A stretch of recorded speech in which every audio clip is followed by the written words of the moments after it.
Hi, everybody. We're just waiting for a minute or two to get started.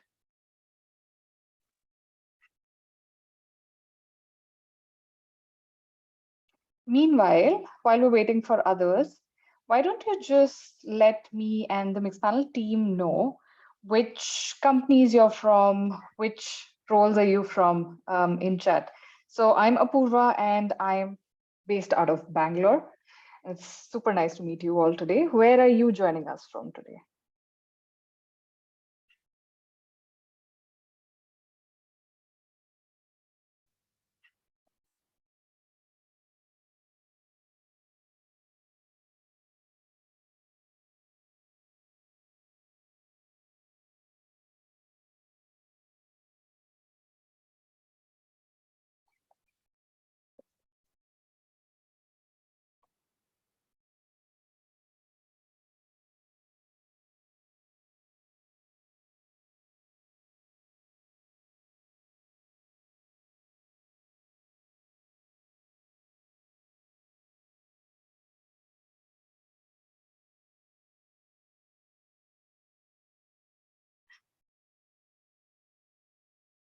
It looks like chats are disabled. Thanks for letting us know. We're just going to look into it.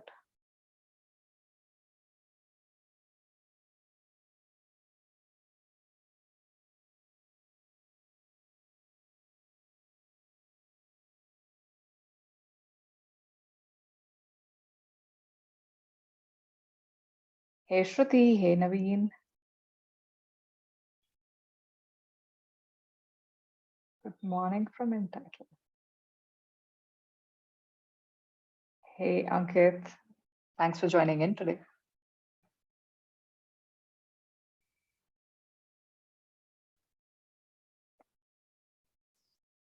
Hey Henry.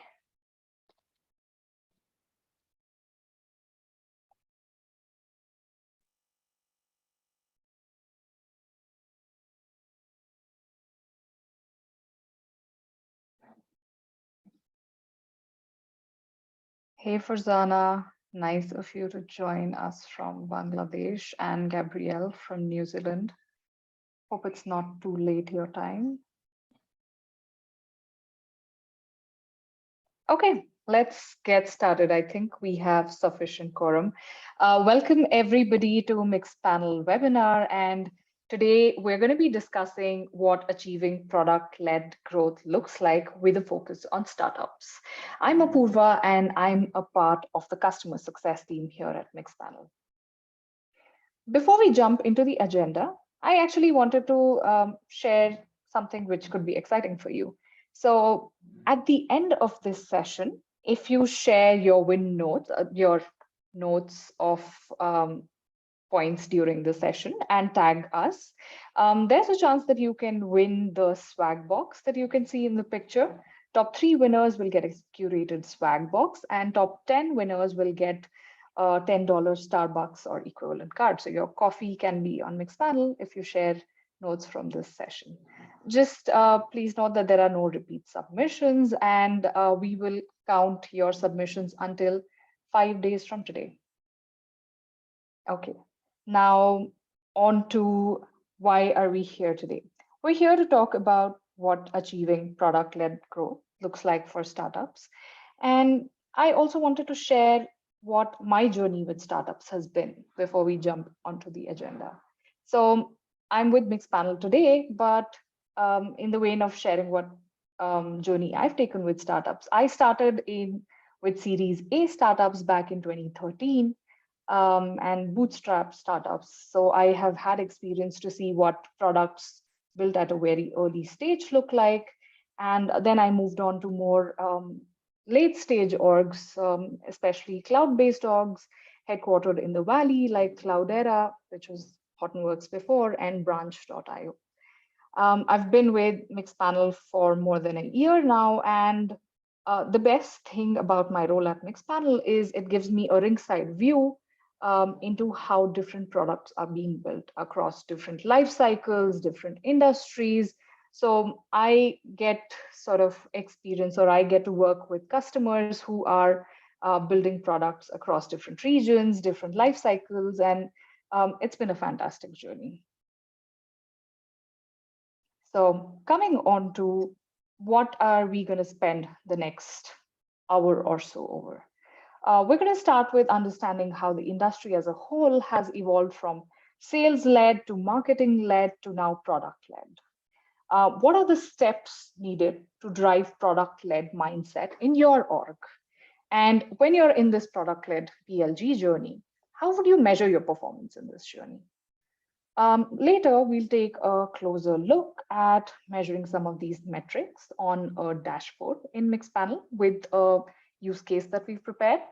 And we'll end the session with sharing results from our PLG journey to date. And, what has our experience with PLG been, and, how that affected our NPS. So we're going to just round off with talking about our journey.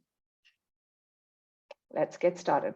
So in the earlier days of software, some of you might remember it, but some of you, it might be before your time, but most of the software was on-prem and it would often come packed in huge boxes. You can guess that it's almost impossible for customers to get their hands on a software, right? Let alone experience it. So this time is actually the sales-led era.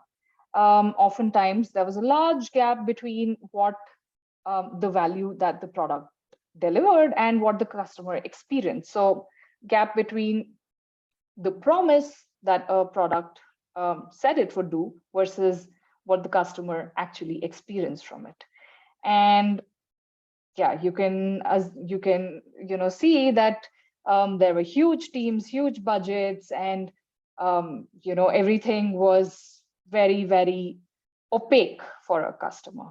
So things changed a bit in the 90s and 2000s because software moved online. And now your customer could actually see what the software looked like before buying it through demos, through marketing collateral, etc. And this was the era of the marketing-led growth. There were high acquisition budgets because that's how you acquired your users. But there was still a gap between the value that the promise of a product and the value the customer ultimately got. And as you can tell, the acquisition budgets were high. So fast forward to today, we've actually moved into a show, don't tell mindset, right? This is the era of product-led growth, where you actually want your customers to experience your product, play around with it. And instead of acquisition, the focus has actually shifted to retention. And if you think about it, it's a lot cheaper than the marketing-led model because you've already acquired certain users and your focus has shifted to retaining these set of users that you've acquired. So what essentially is product-led growth? Think about product-led growth. The most important thing in product-led growth is to drive great user experience. And if your users are happy, they tend to stick around. So the essence of product-led growth is all about improving your users' experience so they stick around. What does it mean to get into a product-led growth mindset? Now, there's a few parts to this journey, right? If you have to think about improving your customer experience, you have to understand what your users are doing in the product today. So think about the value. Hey, Apurva, sorry to disturb you, but the screen is not visible properly. Oops, can you see it now? Yeah. Sorry about that, folks. Visible now, Can right? you start from the previous slide? Yep. This one? Yeah.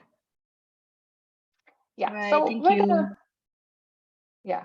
So we're just going to talk about what getting into the PLG mindset means and what are the different parts of getting of this journey of PLG. So let's start from the beginning. We're saying that the focus of PLG is all about improving customer experience. So the first step, if you have to think about improving your customer experience, is understanding what is the value that they get in your app today. What is the key action that they take? For an Uber, for example, this could be booking a ride. for somebody like a quick delivery app, quick commerce app. This could be booking grocery. So try to understand what is the key action that a user takes. Then second is understanding what is the persona that you're targeting. Is it business users? Is it users of a certain segment? Tier 1 cities, tier 2 cities? Have the persona down pat, right? So what is the persona of the ideal user that you're targeting? Are they using your product today? Continuing the example of Uber, this could be somebody who, this could be users who don't have cars today, right? So when you start doing your user research, that's the estimate of the group that you want to get. Next, you need to understand that what is the natural frequency of this key action that they take. Now, if you think about Uber, before the pandemic at least, commute was a daily affair. So if Uber didn't exist, what is the natural frequency of commuting, right? Daily. So just have that as a reference point. And once you've identified these parts of the journey, the last and one of the most important aspect is to look at their user journey after they sign up into your product, right? How do they start using your product? What are the friction points that they experience? And how can you improve this? Now, let's look at this entire PLG journey with another example. We spoke about Uber, but let's take another example. Zepto is actually a quick commerce platform for groceries in India. And their promise is that they deliver groceries in 10 minutes. So why don't you all take 30 seconds and tell me what is the key action that users would take in a quick commerce app like Zepto? And I'm quickly checking the checkout. Okay, I see checkout, order something. That's actually, yeah, that's close to what we're thinking. Add to cart, buy groceries. Yep. Any more answers before we head into it? Discover products. Interesting that you would say, Karthik, that somebody would discover products, because if you talk about the value, play a game, Lakshit, I don't know which Zepto app you use, but if we think about the value that somebody is getting, it's actually ordering groceries and their order getting fulfilled in the time promised by Zepto, quick delivery. Yep, that's pretty accurate. And if we look at the target audience of Zepto, this could be people who actually do their meal planning once in a week, or this could be people who, while making their meal, they've forgotten one ingredient, right? So this is folks who don't care that, okay, there's a 10 rupee, 15 rupee delivery fee. I want to get my item quickly and I want to have access to it. So if you are able to narrow down age group, or you're able to narrow down certain sort of income bracket, that's also helpful for you to do your analysis. Now, what's the frequency? Grocery shopping usually happens on a weekly basis. Very rare that this age group would cook daily. So we can start by assuming that, okay, let's put down weekly as the natural frequency of this behavior if Zepto didn't exist. Now, the last step is understanding, okay, what happens once a user signs up, and what happens between signing up to experiencing value. That is the first order, right? So you have to understand, okay, what should the flow look like? Should we have them add an address first, or should they verify their number first? Should we take the address down in the last? Playing around with that flow of what experiencing their first value would look like, right? Once a user has seen your product, the questions that they're likely asking are, is this product for me? Can I get value from this product? So understanding how you can answer those questions that they're asking, and also what the flow looks like for them after signing up. Let's talk about measuring your PLG journey. So this is akin to understanding what are the key touch points along the way. So you have to understand that, okay, are they dropping off while adding address? Or are they experiencing friction in one particular part of the journey, and fix it, right?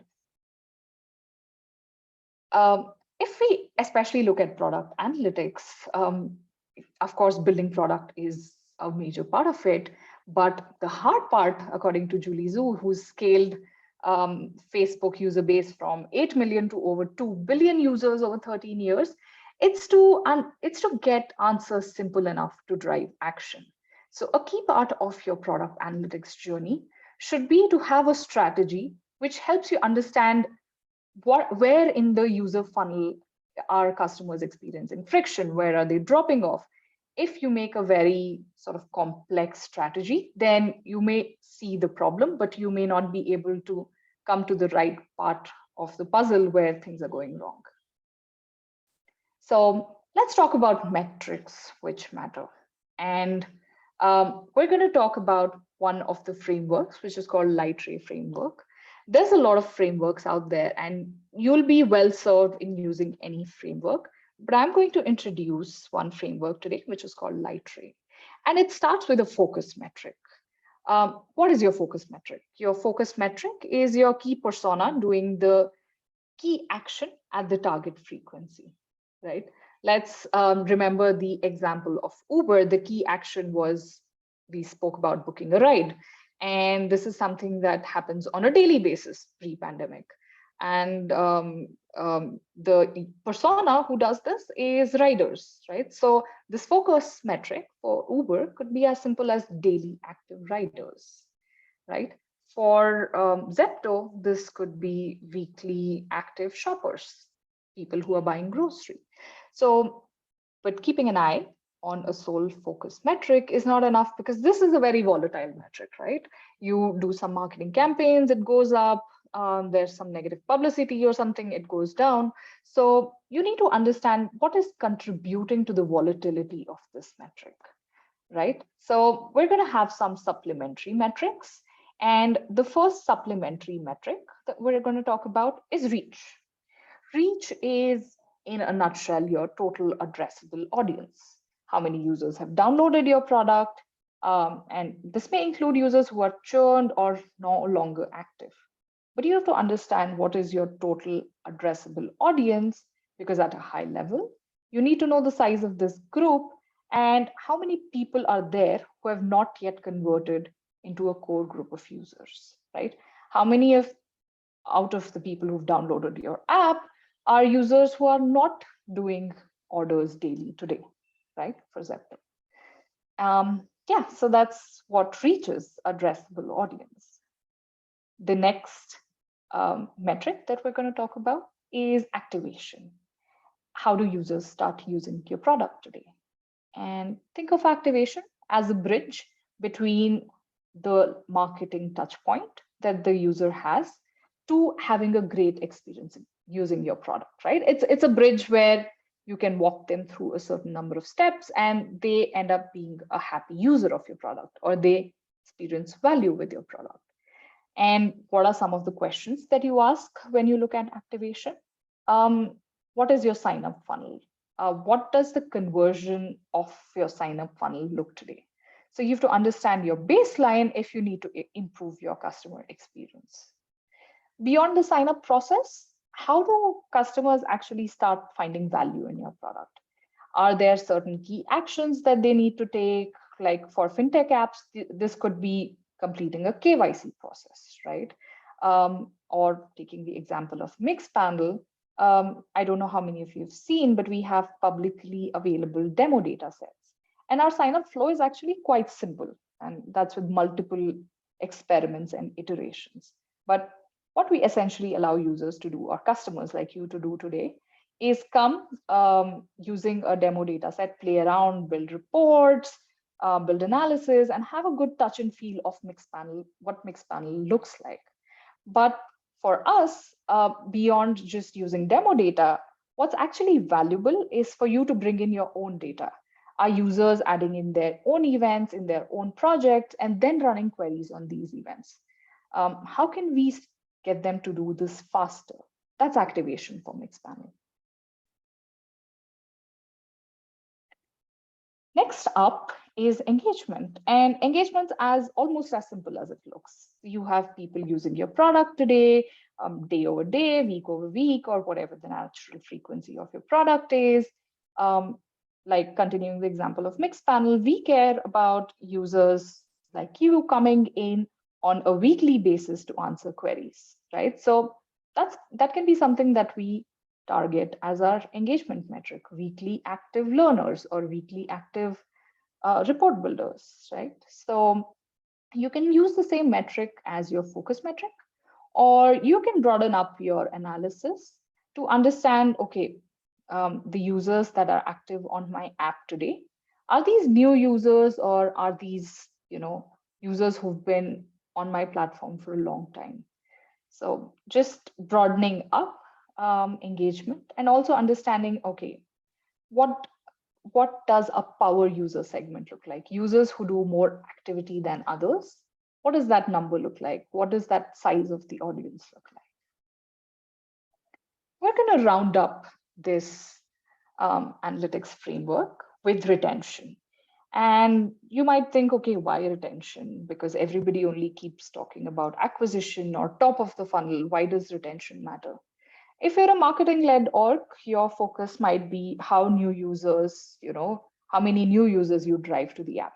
But for a PLG organization, it's about having users continue to find value in your product time over time and coming back to your product. So you have to understand what your churn rate is like.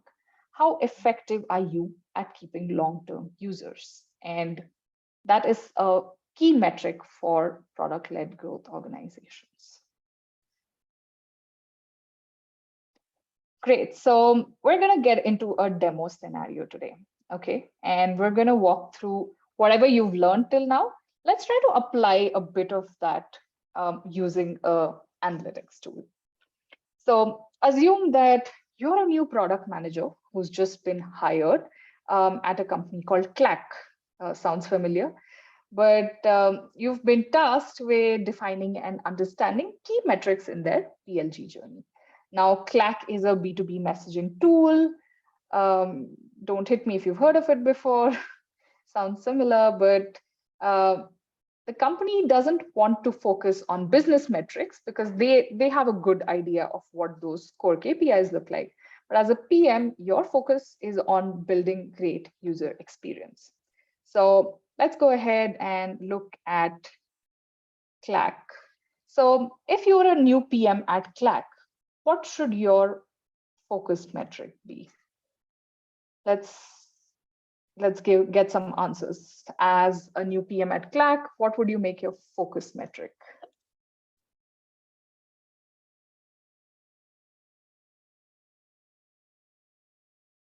Anything usage related? Can you narrow that down, Brent? Retention, that's an interesting one. Number of messages, logins, that's good. DAU is a good one.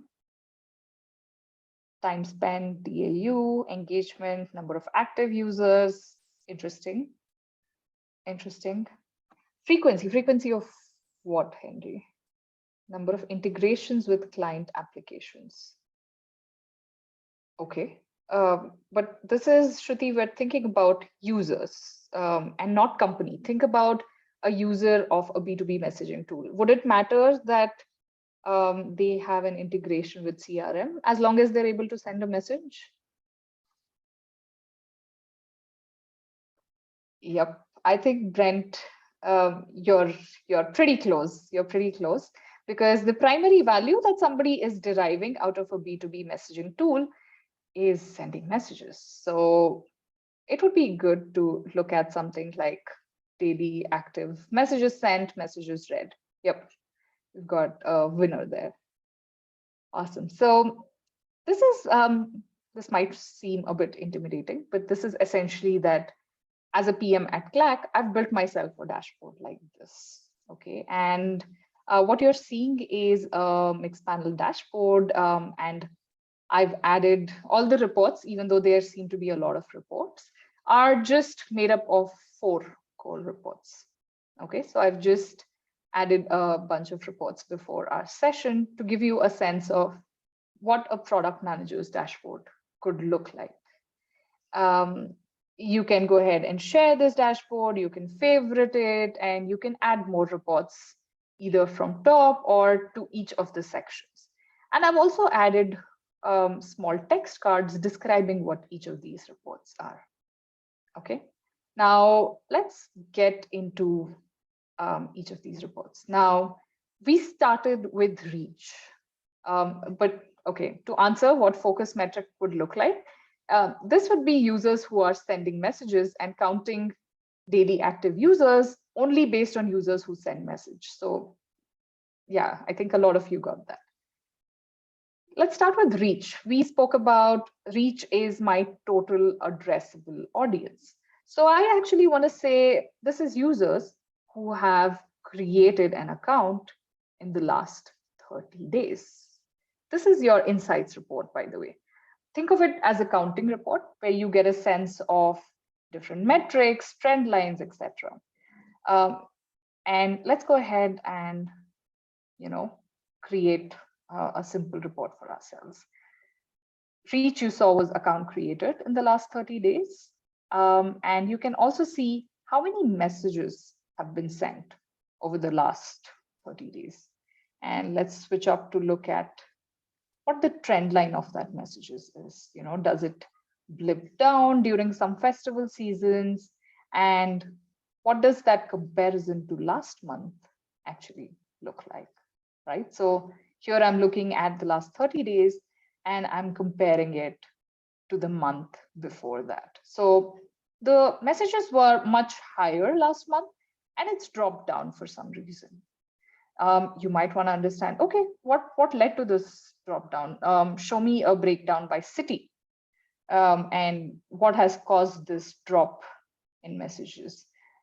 This view is a bit cluttered, so let's switch up and look at a stacked bar. So you can see that, okay, the city of Richmond had much higher messages and that's dropped, right? It's still not giving me a very conclusive answer into why the drop has happened. So what I can do as a PM is I can break down by, say, platform and see that is it one particular platform through which the messages have dropped. Okay.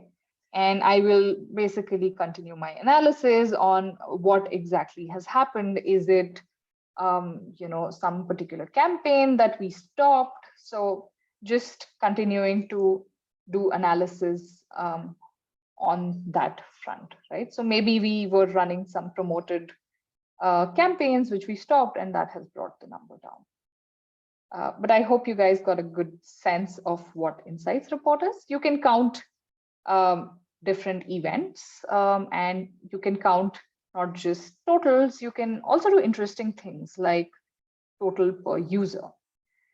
What that means is that, okay, on an average, I saw how many messages were being sent, but show me a distribution. How many users are sending messages 1 time, 2 times, 3 times, 4 times, etc., right? And if you want to look at percentage of overall to understand, yeah, so 22% of my user base is sending messages 1 time, but the largest percentage of my user base actually sends it twice, 3 times, and so on. Okay, so that's a helpful histogram to give me an idea of, okay, maybe, what does my power user do if I have to understand? Then I can just switch instead of distribution to say, show me what this looks like for the 90th percentile. So you can see that for the 90th percentile, your power user is sending 10 messages in 30 days. And compared to, let's say, what does a casual user usage look like? We can switch up to 25th percentile, only 2 messages. So right off the bat, I can understand what the difference in messages of a casual user versus core user looks like. There's a lot of interesting things you can do with insights. You can also go ahead and put down formulae. Suppose you want to calculate stickiness ratio. How sticky is my product? And that's actually a ratio of DAU by MAU. So you can see that I've put a formula in there to calculate my stickiness, and I can see the trend line of my stickiness. I want users to come in daily as a PM at Clack, but a lot of users are coming monthly. That's what stickiness ratio is. Now let's talk about engagement and activation. So we already saw in Insights how we can differentiate what a core user, casual user, or a power user looks like. And what I can also do is plot a life cycle of these two groups of users. So I can see, okay, in my entire user base, looks like casual users are decreasing rapidly, and my power users are more or less stable, but my casual users are decreasing rapidly. So that's a helpful insight for me to have, so I can focus on improving the experience for users who send less than 2 messages. Maybe I can add a banner which prompts them to do to send more messages, right? So maybe for my users who've sent less than 2 messages, maybe I can send them some sort of notification or guide them towards some sort of tutorial to nudge them forward. The second type of report that we have is called a funnel. And let me just come back to, yeah.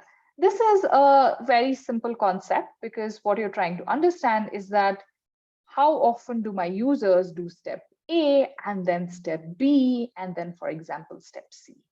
At what stage do they drop off? And what does that sort of, yeah, let's look at a step chart. Yeah, so what does the drop off from step A to step B look like over 30 days? I can also, like the Insights report, break this down by city, break this down by platform, etc., to see if drop off is happening for one particular iOS app compared to others, right? As an example. So just narrowing down to check, where are my users experiencing friction, and how can I improve that experience for them? Let's build a simple funnels report actually. So I'm going to say somebody who's created account and sent a message. And I actually want to see the time taken for their second message, because I saw that casual users send at least 2 messages. And that's the kind of users that I actually want to focus on. So let's see that what is the drop off between sending a second message. And you can see that some percentage of your users have already dropped off in this section, right? Couple of things you can do is see what is the time for somebody to send their second message. And looks like this time is actually 25.3 days.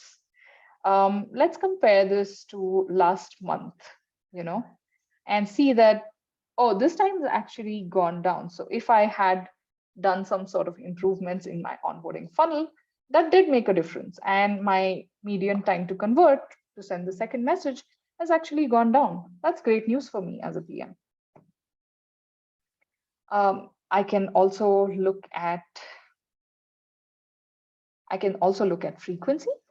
What that means is that I ideally want users to create an account once, and that's just a one-time process. But are there certain friction points in the app that are leading them to do it more than once? And this is where I will get that flaw or friction point in my UI UX. I can always look at the median steps of frequency, and I can switch that back to distribution as well. I'm going to pause a second here for questions. Ashna, are there any questions in chat or? Hey, we do have some questions in the Q&A tab. Okay, let me just open these. Anmol's asking, is product-led growth right for core AI companies? How can core AI companies achieve product-led growth? I think if you could share more about what the company does exactly. But PLG is a great motion for companies across different industries. For example, even cloud companies where users might not directly experience the front end, they also benefit a lot from PLG. So I would definitely say PLG is a good motion for them, but their strategy might change a bit to tailor AI. Somebody is asking me, does PLG Motion work for B2B? Definitely. Mixpanel is a B2B company. And towards the end, I'll share the results that we've seen with our PLG Motion. But in general, if you see our website and you're today without putting down any credit card or anything, you're able to see what Mixpanel looks and feels like with demo data sets, right? That's the show don't tell mindset of product-led growth. And I, heavy +1 to this one, that it definitely is a good motion for B2B. I have another question where in an ideal world, can an organization be both hybrid between a marketing-led growth and product-led growth? Yes. Being product-led growth does not mean that you don't have a marketing budget or your marketing team is only doing supplementary activities, because you also have to focus on acquisition. The thing that a PLG motion does company-wide is to also align your marketing team to a metric which will contribute to long-term retention, which will help users find value faster.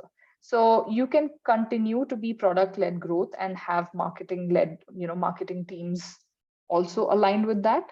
But I feel your question's also asking, can you continue to run huge acquisition budgets and then, also look at retention? I think this is more of it could work, but as long as your marketing team is not just focused on top of the funnel and also looking at what the experience of a user once they sign up looks like. Yeah. I have a question on these different reports that we're going through and asking about how they can lead to action points. The example that we took where we saw that, okay, one metric has come down, how will I go ahead and inspect why this metric has come down? That's what some of the action points can mean. And suppose, I see my time to convert from creating an account to sending a message has increased from the last month. And it's increased only for Android. So this can alert me that maybe there's a bug where the app is probably crashing when somebody is trying to send the second message. I'm going to go back and talk to my developer and see, are there any crash reports? Is there something that's impacting the user experience? Okay, so definitely there are action points. There's a lot of questions and I'm going to try to take them later, but I'm going to take one last one right now, which is how to make events on Mixpanel, which I think the question is, how do you bring events on Mixpanel? So we do have our SDKs for Android and iOS. So you can basically bring in, client-side data, implementing our SDKs, but we also allow for any org to send us events from their backend servers. So if there's some server-side data, we also support that. And in fact, if you also use like Segment, RudderStack, any CDP for within your data stack, then it's very easy to plug in Mixpanel and to get data from Segment or RudderStack or any other CDP essentially. So I'm going to take the rest of the questions later, but let's carry on. Let's come back to our dashboard, and we got a sense of, okay, what does a conversion funnel look like? What does time to convert look like? And this is an interesting report, because what I'm doing right now is I'm saying users created an account and sent a message. Show me users who did not send a message. What did they do instead? So it looks like for admin users, instead of sending a message, they are creating workspaces or inviting members. or doing these other activities with the app. And these all seem to have a positive lift in the overall conversion rate. So you can also get a sense of what are your users doing instead.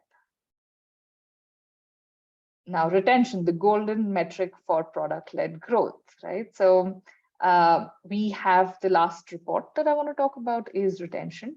And I'm essentially, let's build a query from start. Okay, or let's keep this one.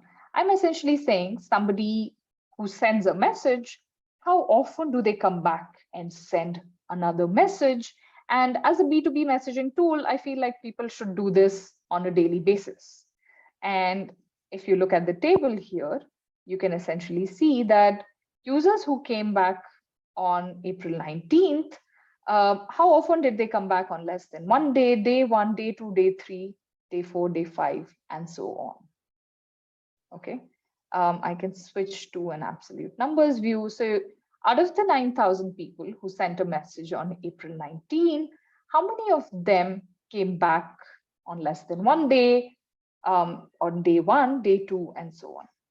What we're looking right now is on or after retention. So we have two types of retention criteria. One is on or after, and one is on. And the difference basically is that what on or after is telling you is that how have you retained a user in the absolute sense, right? So I don't, as a banking app, for example, I don't need users to come in day on day. As long as they come on some particular day, I'm going to count them as a retained user, the opposite of churned. So that's what on or after criteria is calculating. It's saying that suppose this was a Sunday, it's saying that as long as my user came back on Thursday, I'm going to count them as a retained user on day 2, day 1, less than day 1, right? Because they've come, we're trying to measure how often your users come on or after that particular time period. If you want to switch up and say that, okay, I only want to count users who come exactly in those intervals and perform those actions as retained. So I want users to come in daily, then we will switch to on criteria. For Slack, for example, it makes sense to look at on retention because somebody should only be counted as retained if they're able to go ahead and do these actions daily. Here, continuing the same example, if a user had downloaded or sent a message on, say, Sunday, they will only be counted on Thursday if they send the second message. They will not be counted on Wednesday, on Tuesday, on Monday, and so on. They will only be counted in this particular bucket. I can also go ahead and create my own custom buckets.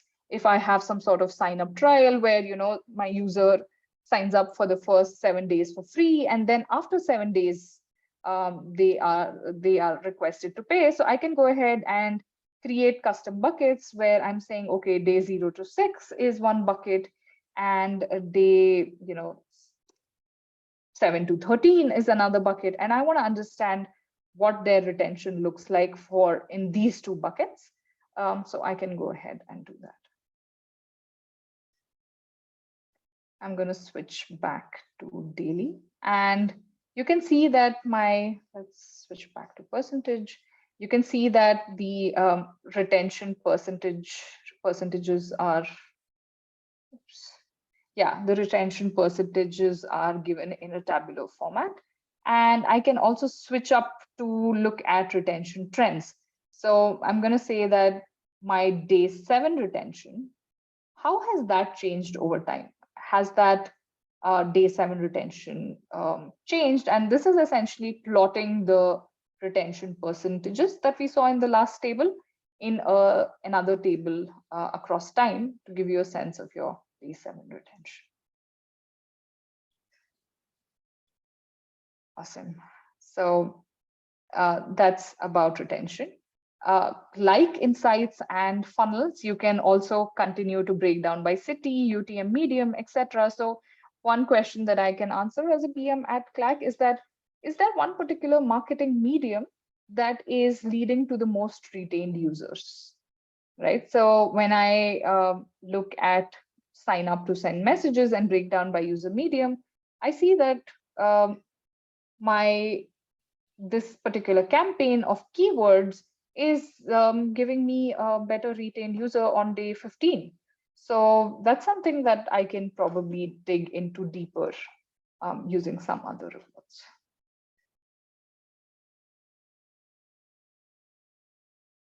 Great. So we've gone through what the top core reports are. Just as a refresher, Insights is your counting report. Funnels is a report to understand how users perform step A, step B, step C, and what does that conversion look like. Flows is more of an exploratory report to understand, okay, once my user comes into my app, what do they do? Let me just make sure that you've seen this also. So somebody who has created an account, what are the top top steps that they're doing after coming in? Instead of defining that, okay, I want to see between account created and send message, I essentially get a view into how users are moving in my app. And lastly, we saw the retention report and two different retention criteria, which was on and after. Okay. Another thing that I want to talk about is cohorts. So when we look at Mixpanel, we went into different reports, but what you can also see is that there are information about users coming in, and each of these users are performing different actions that comes under events. Right, so there is this user who has installed the app, opened the app, signed up, started and completed a tutorial. And I can actually group different types of users to create cohorts and then analyze these cohorts of users in the different reports that I've created. So we've already seen power user cohort that we did. Let's go ahead and build a simple cohort so you guys get a sense of how this happens. I want to say that, okay, I know that users who send more than 10 messages are considered as power users. So show me who these set of users are. So this can be my power user cohort. Right, and you can also basically edit columns, and if you're sending their email to us on Mixpanel, just get that information and download this as a CSV or export it to another tool, which can be a pretty handy thing if you're targeting or doing important customer communication. Coming back to the dashboard, I think we've covered on a brief level all of the different parts of Mixpanel. And I think as a new PM at Clack, I hope you are comfortable and well set up to understand what your user behavior looks like. How do they sign up? Where do they drop off? What are the parts that I need to focus on? And also, what is the baseline of these conversions today? So I'm also gonna share this URL with everybody because I have added some handy links to some additional resources which you may find helpful. Before heading back to the slide deck and talking about what our PLG journey has been, let's take some more questions. Okay, can a company focus on both product and service?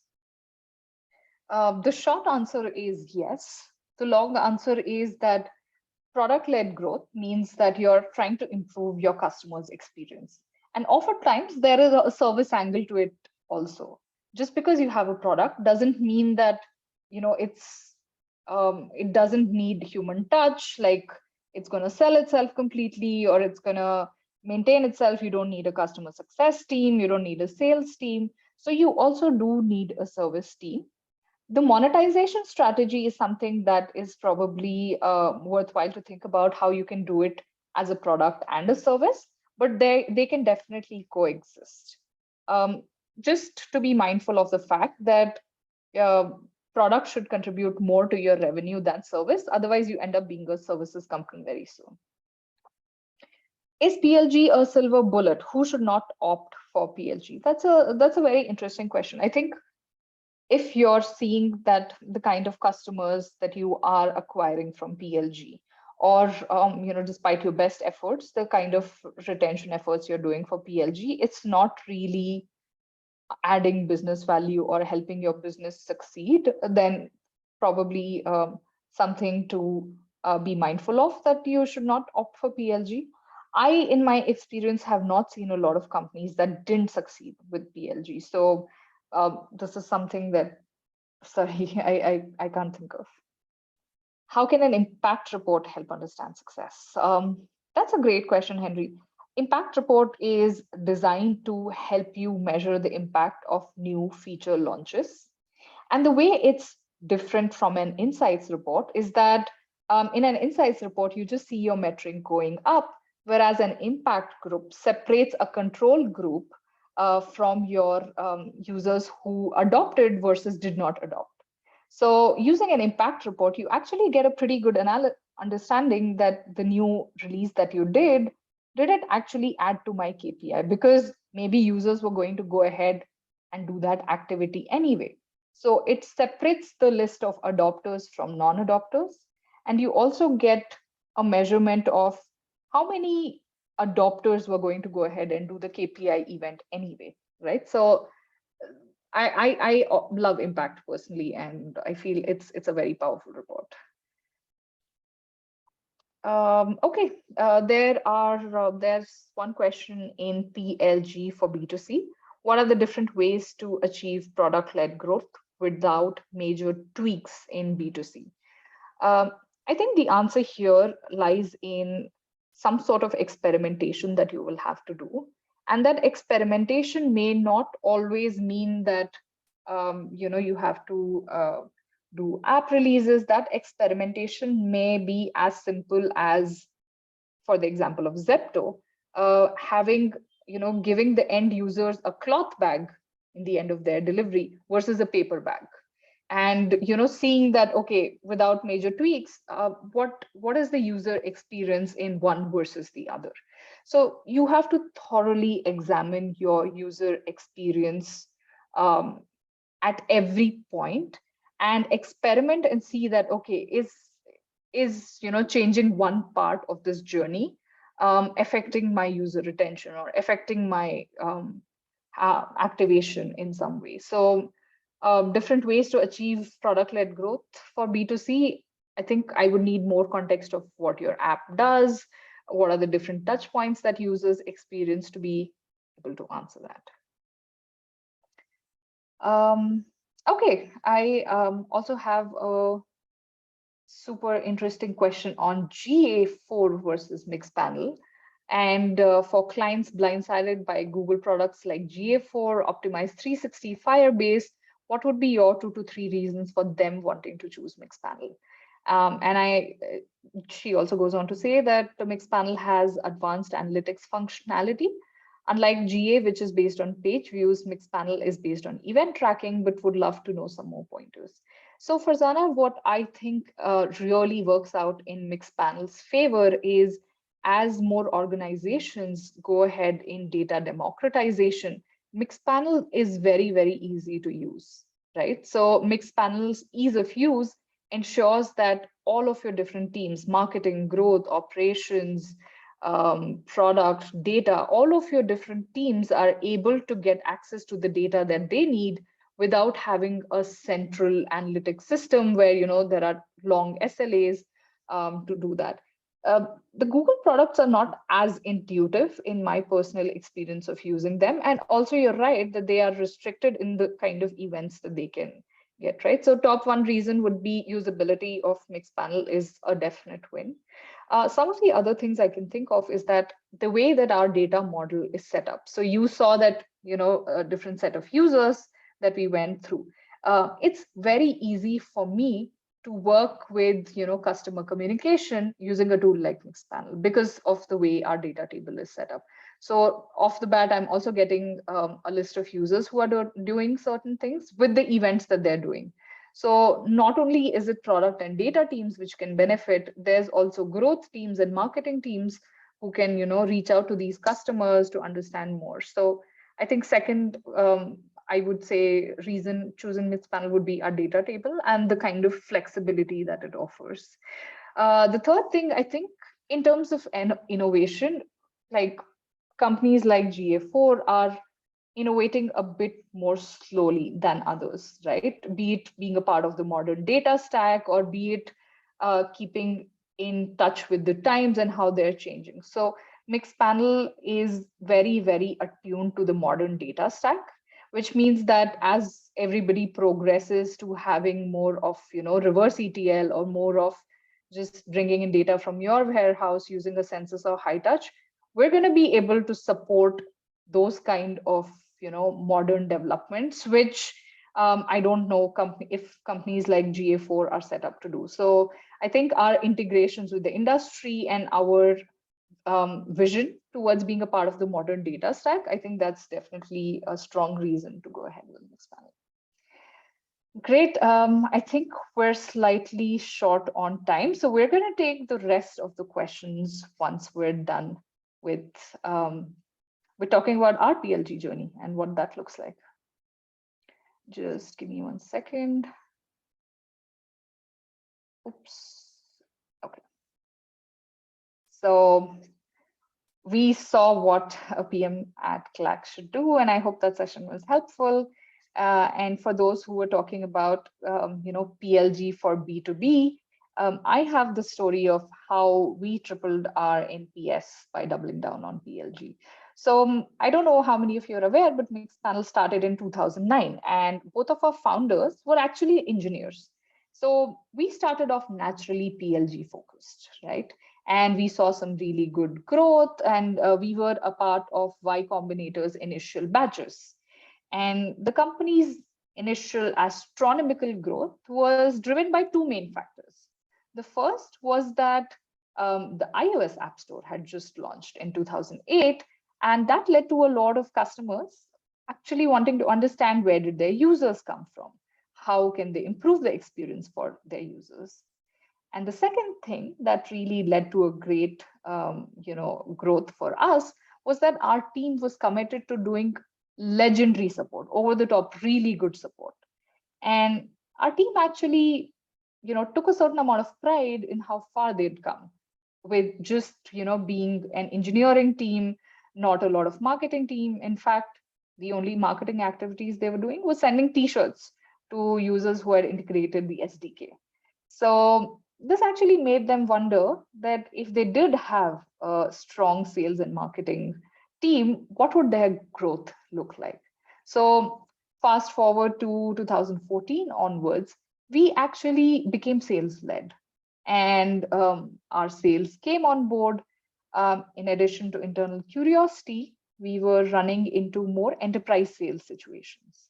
Some prospects needed help with legal, indemnity, security reviews, and we were also going by the VC playbook that it was time to do enterprise sales. We saw some success initially, but we started ending up hitting roadblocks. Why did that happen? It was because our product back at that time was not ready for enterprise. Customers needed things like single sign-on, account provisioning, audit features, which we didn't have back then. Now we do. So for a few years, we were still sales-led, but in parallel, we saw something interesting. We saw that there was a good revenue still coming from self-serve businesses.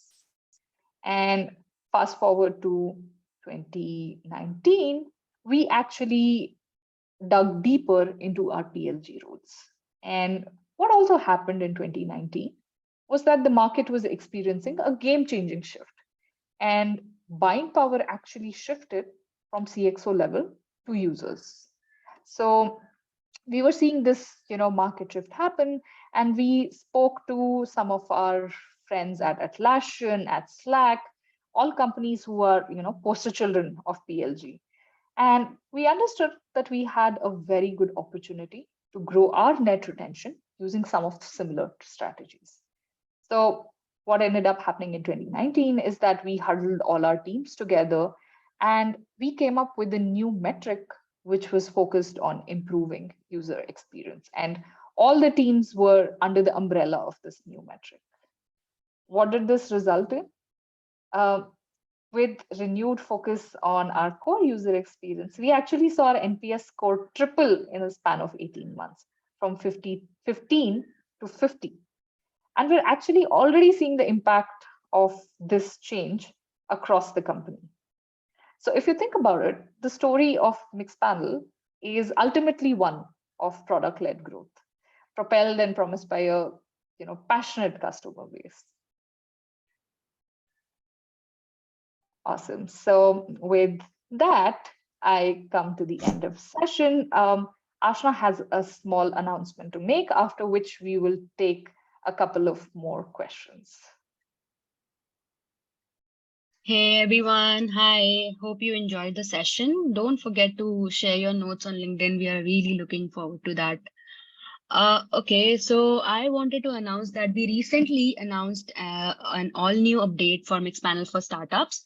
So after introducing it for more than 2 years now, we have 1,000+ startups graduating from Mixpanel for Startups program, and they are still continuing to use Mixpanel.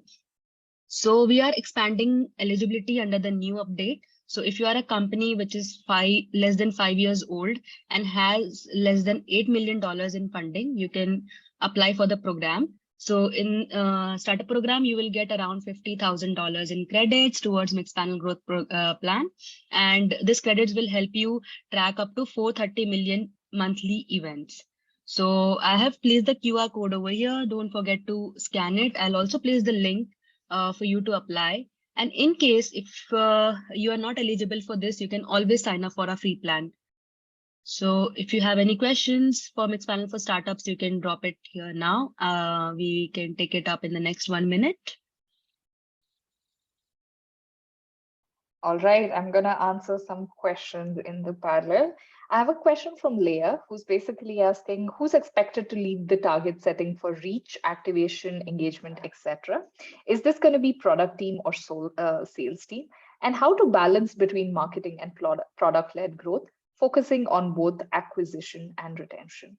That's a great question, Leah. In my experience, I have actually seen two things. One is that there's a data governance council, which composes of people from analytics, people from data engineering, who are also involved in this target setting, because more of data hygiene, but the target setting is done essentially by product and by business, because you can't have business saying, oh, we want to improve revenue, and in this process the user experience is not doesn't remain the top focus.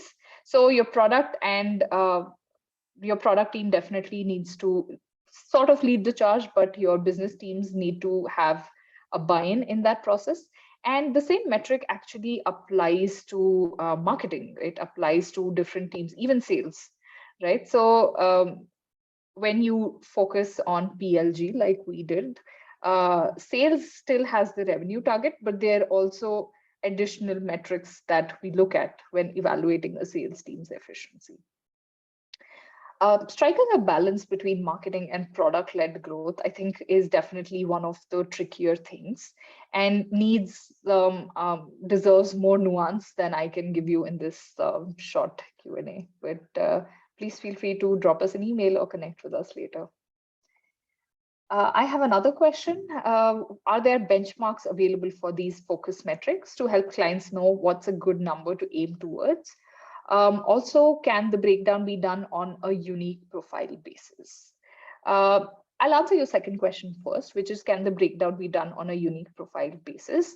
I think based on the kind of answer you're looking for, within Insights reports, we do allow you to analyze user profiles. So if you're trying to say, okay, my entire user base, I want to see that how many of them are paid subscribers. show me that number. Or you want to see how many paid subscribers do I have broken down across different cities. So that is possible to be done on a unique basis from Mixpanel Insights reports. And if you're talking about benchmarks, I think we did an activity about 2 years ago, 2.5 years ago, where we worked with a research group and had sort of a short playbook. Let me see if we can link that for you.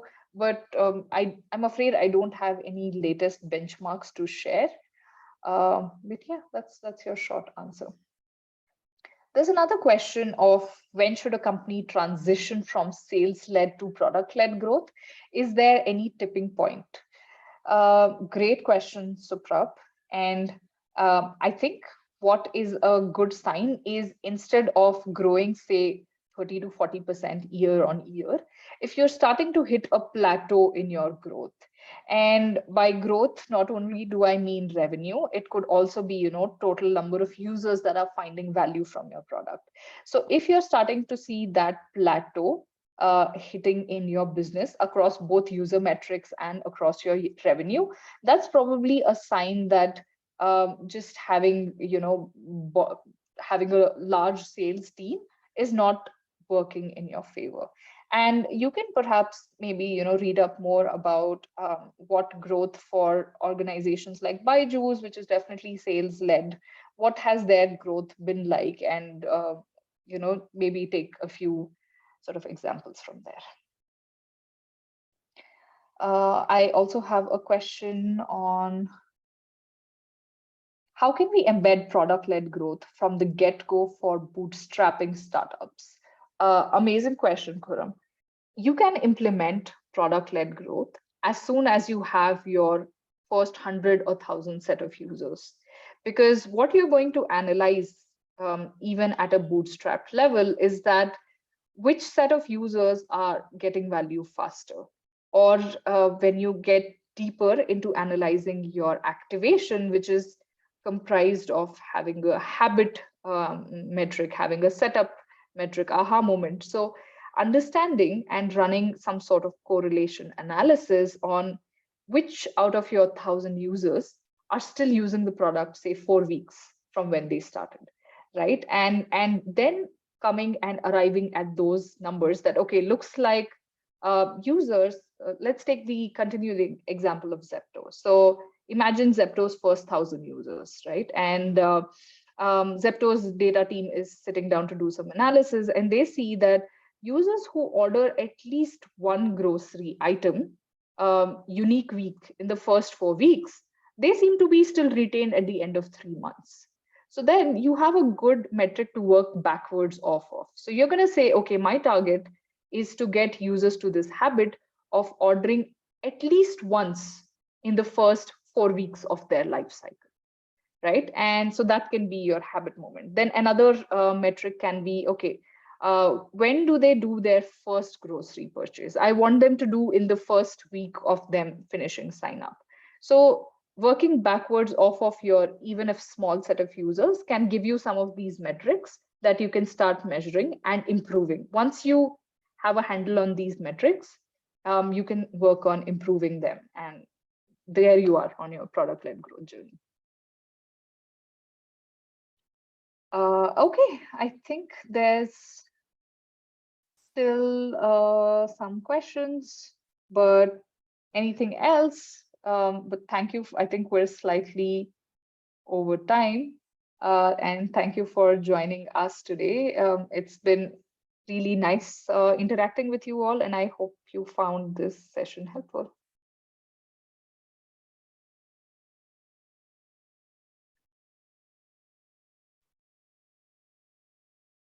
Thank you, everyone. Please don't forget to share your notes, and see you in the next session whenever that happens. Have a good week ahead. Bye-bye. Bye. Have a good week ahead, and thank you for being with us.